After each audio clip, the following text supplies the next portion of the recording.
hours. Officials are requiring residents to show negative PCR test results taken within 72 hours to enter offices, commercial buildings, and other public spaces. Previously, PCR tests had to be taken 48 hours prior to entry, forcing it to disband.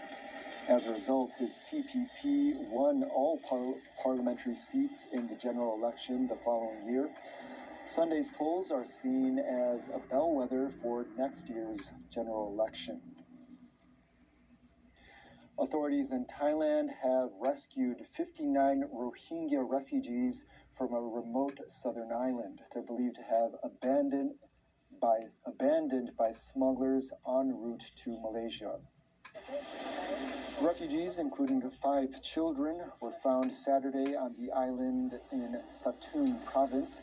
Officials say they were stranded there for 2 or 3 days before their discovery.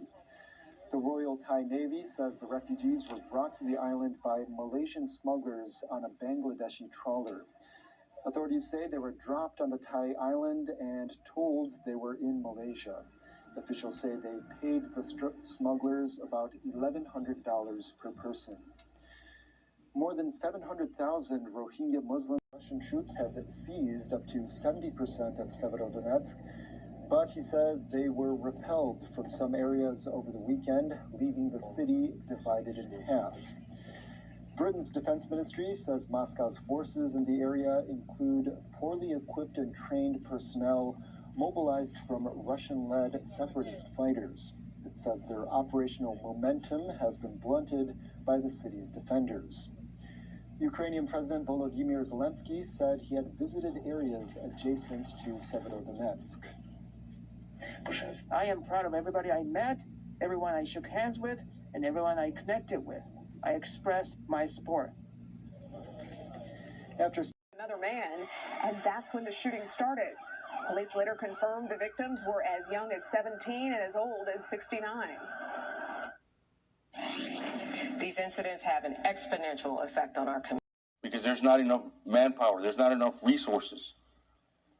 And that's 80, 100 miles from the border. And those people are coming into the community, and those people that are coming across that are circumventing the checkpoint, are they criminal aliens? Because I picked up, on the Santa Rosa Ranch, I picked up a gentleman that had been deported because he was a convicted felon, and he was trying to get back into the United States. I picked up gang members, official documented gang members in the brush. They say they were out there fishing on private property, and the closest water hole is 10 miles away. And he didn't have no fishing pole. I cannot stress how aggravated this situation really is. I can't. And it seems like we have these talks and we have these intel reports that we go up through the chain, through DPS and through federal government, because they want to know what's going on. And it's like, okay, so what are you guys doing with those numbers? You guys see the increase in apprehensions. You guys see the increase in violence. What are you doing with those numbers? You're not giving us more resources. You're not providing more manpower. You're not creating tougher laws.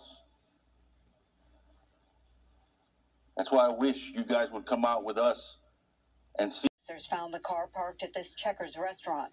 Brackus Golden was inside and did not put up a fight. Once he was taken into custody, it was discovered he had a self-inflicted, according to him, gunshot wound to his abdomen, at which point they transported him to Kennestone.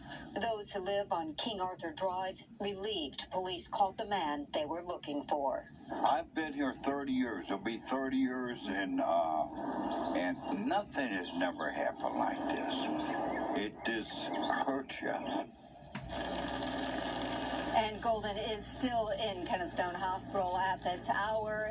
Investigators have not yet released the name of the man who was shot and killed. Reporting live in Marietta, Denise Dillon, Fox 5 News. All right, Denise, thanks so much. Investigators are on the They spotted 3 suspects running from an apartment complex with items in tow. The suspects managed to get away from officers already on scene.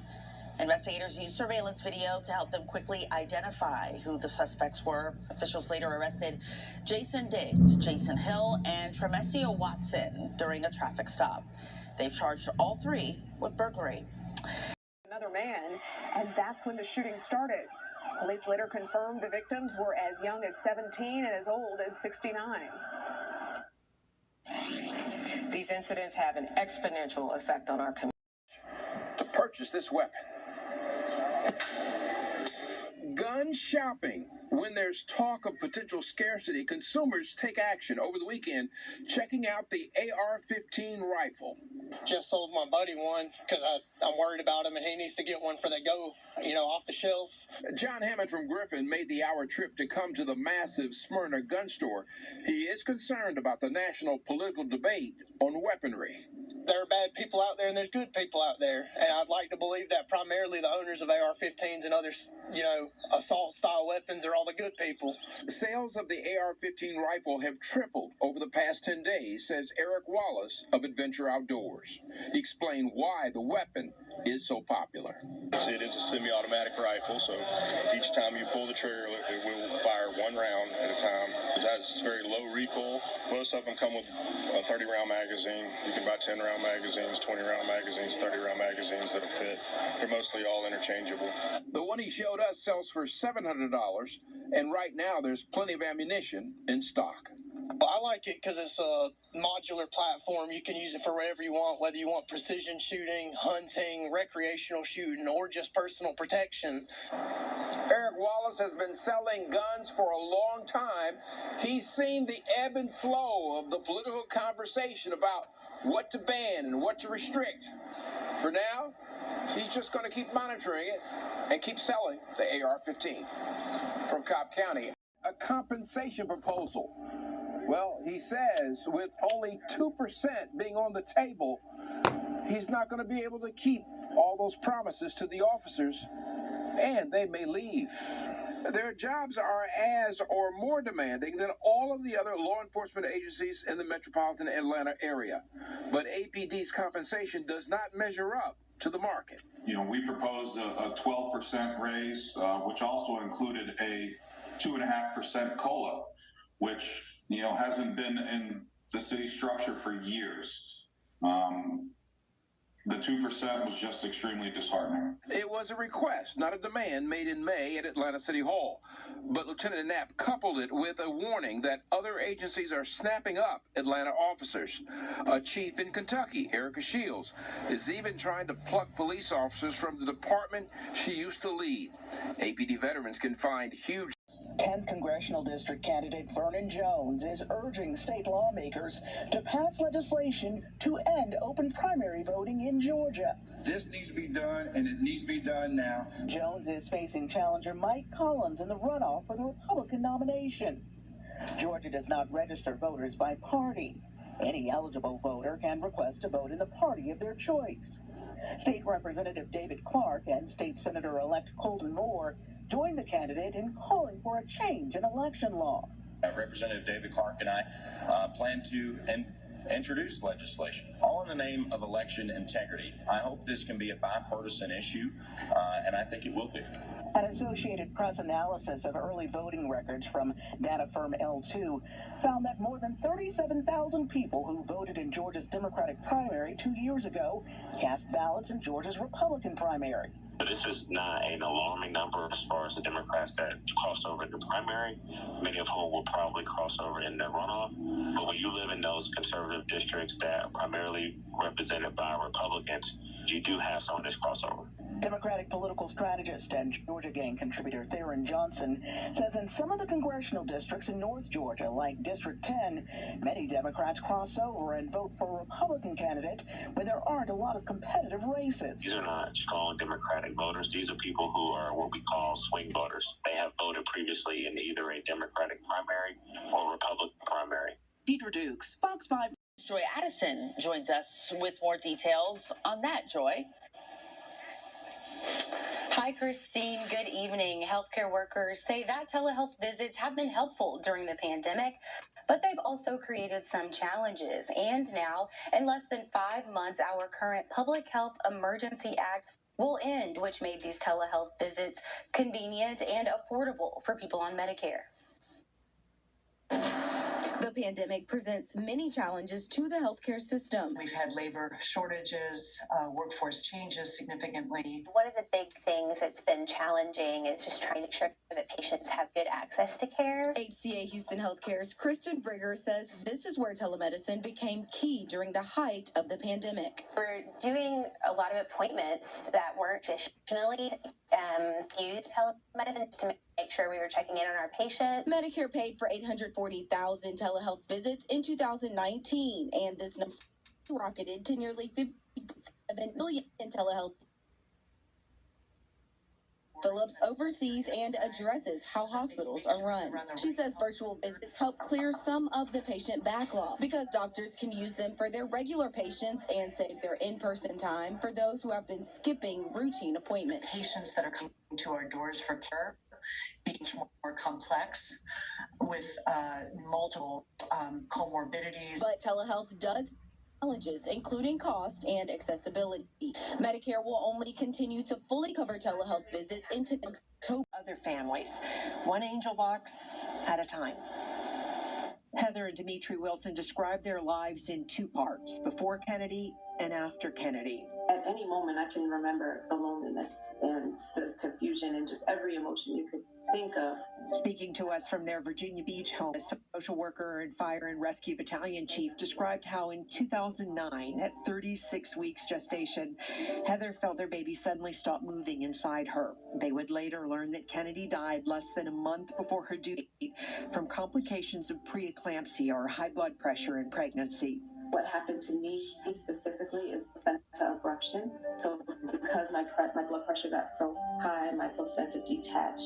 Essentially, they waited for the doctor on call to arrive, which wasn't my normal doctor, unfortunately, and to deliver to us the news that there was no heartbeat. Kennedy had transitioned. Instead of bringing Kennedy home, they had 2 days at the hospital to say goodbye and plan her funeral. I just think the worst thing a parent who has just lost a child could do is go to the clothing section of a store to buy a gown for their baby that's passed away. I just can't even imagine taking those steps. Unfortunately, my husband and my mom had to do that when we lost Kennedy, and it's just stuck with me that they spent an entire day and there was literally nothing small enough. And as the years passed, Heather began thinking about how they might be able to help other parents who are facing a pregnancy or stillbirth loss. I said, what's more beautiful than the fabric of a wedding gown? And what does everyone do with their wedding gown? It sits in a closet. So they created Kennedy's Angel Gowns, a nonprofit that sews burial gowns made from donated wedding dresses for babies lost during pregnancy or soon after. And they now ship and deliver angel boxes all over the U.S. To think that these beautiful babies will be buried in the most expensive and luxurious fabric is just amazing. Something else the Wilsons longed for was more time to say goodbye. So they've started donating cooling units or temperature-controlled cots to labor and delivery hospitals, including Atlanta's Northside Hospital, that allow families to keep their stillborn babies in their hospital room with them for up to 5 to 7 days. The cooling unit's regulating the body temperature, and so you can pick the baby up, hold the baby, take pictures, whatever. So you have as much time as you want to hold and cherish what memories that you want to create moving forward. I wish that we had that opportunity. It just seems like a no-brainer that hospitals should just come equipped with them, because that precious time you get in the hospital is all you're ever going to have. And the Wilsons say helping other parents is helping them heal and honor Kennedy. This has to stop. I mean, this is ridiculous.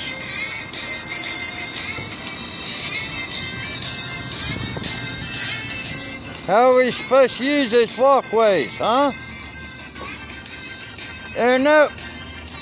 This is not parking lots for scooters.